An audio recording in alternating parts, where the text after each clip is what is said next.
Close to her heart kay Max Collins ang role bilang isang island girl sa upcoming Kapuso series na The Master Cutter.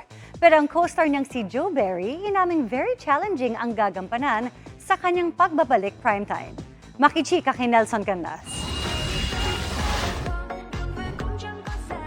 Kulitan at pag-TikTok off-cam ang breather ni Max Collins, Shuvi Etrata at Kapuso Primetime King Dingdong Dantes sa mabibigat na eksena sa upcoming Kapuso action drama series na The Master Cutter.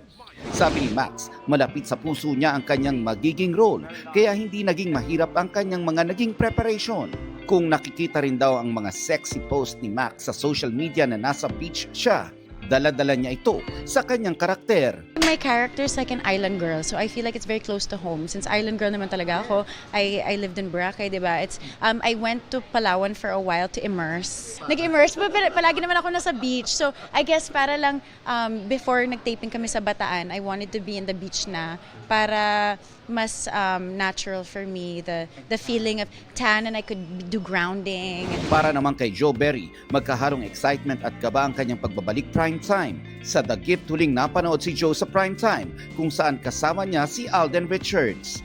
Dito sa The Master Cutter, natupad naman ang pangarap niyang makatrabaho si Dingdong.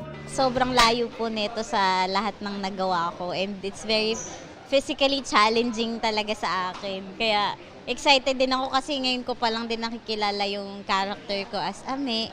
Dahil nga physical yung talaga, yung character ko. Nakikita ko din dito kung hanggang saan kaya ng katawan ko. Malapit din daw sa kanyang mga personal advocacies ang role niya, kaya buong buo niyang ibibigay ang puso niya sa karakter. As a boxer po dito si Ame and marami pong ipapakita dito na sana kapulutan ng aral na hindi dapat ganun ang gawing trato sa mga little people. Hindi lang daw action at drama ang mapapanood sa The Master Cutter.